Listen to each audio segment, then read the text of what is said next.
अस्सलाम वालेकुम। आज की बात कोलेस्ट्रॉल के हवाले से, एक इंतहाई अहम और संगीन मसला जो कि हर गुज़रते दिन के साथ लोगों में ज़्यादा से ज़्यादा सामने आता चला जा रहा है। पहले ये होता था कि पेशेंट्स आते थे और वो हाई कोलेस्ट्रॉल लेवल्स की बात करते थे, और ये वो लोग होते थे जिनकी एज 40, 45, 50 इससे भी ज़्यादा होती थी। अब पेशेंट्स आ रहे हैं 20s में या लेट 20s अर्ली 30s में, और वो शिकायत करते हैं कि हमारे प्रॉब्लम जो हैं वो कोलेस्ट्रॉल से रिलेटेड हैं। वक्त के साथ साथ कोलेस्ट्रॉल का प्रॉब्लम यंग लोगों में सामने आने लग गया है। इसकी मेजर रीजंस डिपेंड कर रहा है कि किस तरह की डाइट आप इस्तेमाल करते हैं, आपका लाइफस्टाइल कैसा है, आपकी एक्सरसाइज की, फिज़िकल एक्टिविटी की रूटीन क्या है। ये वो फैक्टर्स हैं जो कि मॉडिफाइएबल हैं। देन जो पुराने नोन एस्टैब्लिश फैक्टर्स हैं जिसमें आपकी फैमिली हिस्ट्री है, जेनेटिक टेंडेंसी है, वो चीज़ें अपनी जगह पर मौजूद हैं। जो डिफरेंस आया है वो हमारी ईटिंग हैबिट्स में आया है, हमारे फूड चॉइसेस में आया है। हम जो एक्सरसाइज से दूर होते जा रहे हैं या कोई स्पोर्ट्स, गेम्स, फिज़िकल एक्टिविटीज़ में जो इन्वॉल्वमेंट नहीं है, इन चीज़ों की वजह से आया है। जो स्क्रीन टाइम बहुत ज़्यादा बढ़ गए हैं, सोशल मीडिया है या वीडियो गेम्स हैं, so on and so forth, इन चीज़ों की वजह से जो स्टेगनेंसी है वो बहुत बढ़ गई है। हो क्या रहा है, यंग लोगों में कोलेस्ट्रॉल का मसला पहले से ज़्यादा सामने आता चला जा रहा है। अब देखिए, मेडिसिन इस्तेमाल करके कोलेस्ट्रॉल को कंट्रोल करना, this is very simple, very direct.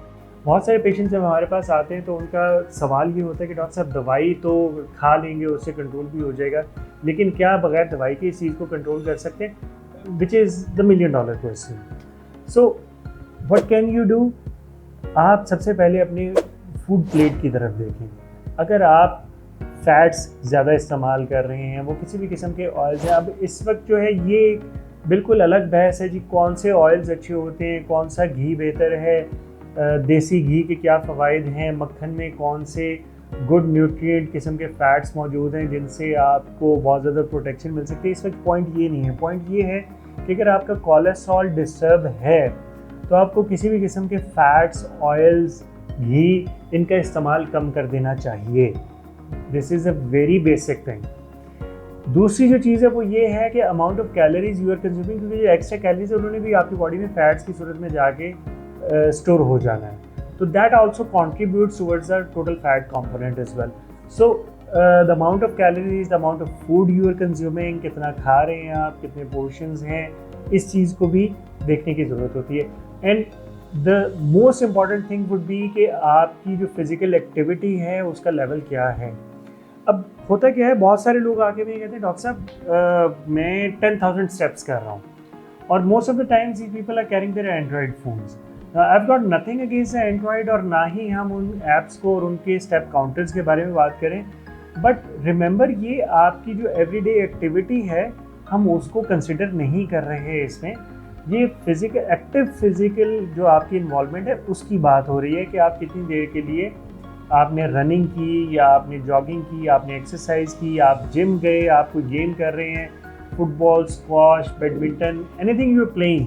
सो हम उस एक्टिव एक्सर्शन की बात कर रहे हैं, नॉट दैट कि आप दिन में ऑफिस में आप एक टेबल से उठ के दूसरी टेबल तक गए और उसके बाद आपने खाना खाने के बाद आपने 5-10 मिनट के लिए वॉक कर ली और उसके बाद आप वापस आके बैठ गए और देखा तो टोटल स्टेप्स जी 7,000, 8,000 हो गए थे, सो एंड सो फोर्थ।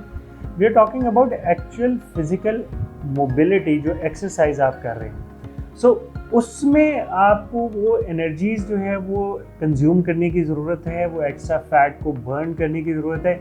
एक जो बेसिक सा पैरामीटर लिया जाता है वो ये है कि आप रोज़ाना आधा घंटे के लिए वॉक कर रहे हैं, और ये जो वॉक है ये चहलकदमी नहीं है, ये ब्रिस्क वॉक है जिसमें आप तेज़ी से चल रहे हैं, और उसके पैरामीटर्स बड़े सिंपल से हैं कि आपका सांस फूल रहा है, आपको पसीना आ रहा है, दिल की धड़कन तेज़ हो रही है, चाहे कोई सा भी वेदर है। अब गर्मियों में पसीना फौरी तौर पर आने लग जाता है, सर्दियों में पसीना कम आता है, मुश्किल से आता है, लेकिन अगर आप एक कंसिस्टेंट फिजिकल एक्टिविटी में एंगेज होंगे तो आप देखेंगे कि दिल की धड़कन तेज़ होना शुरू होगी, सांस फूलना शुरू होगा, और जब आप उसके बाद रेस्ट मोड पे जाएंगे तो दिल की धड़कन वापस अपने बेसलाइन पर आ जाएगी और सांस भी ठीक हो जाएगी। सो ये पैरामीटर्स मोर और लेस अचीवेबल होते हैं जो कि गुड फिजिकल एक्टिविटी की को इंडिकेट करते हैं कि आपने आया अपनी टारगेट्स को अचीव किया है या नहीं।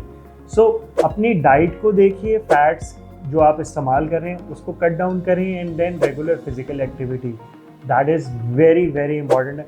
अनफॉर्चुनेटली हमारी सोसाइटी में पैरामीटर्स इस तरह से चेंज हो गए कि अब एक्सरसाइज की तरफ ध्यान बहुत कम लोगों का होता है, और जिम्स को मतलब बहुत ज़्यादा लोग उस तरफ नहीं जाते हैं।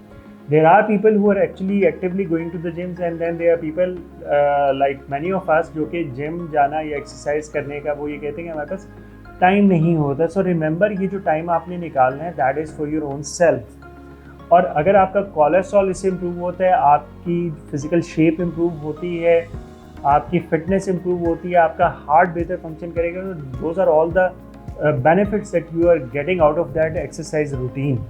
सो अगर आप कोलेस्ट्रॉल को बगैर मेडिसिन के कंट्रोल करना चाहते हैं तो look at your food choices, amount of fat you are consuming, and regular physical exercise, that is the message. Thank you very much. अल्लाह हाफिज़।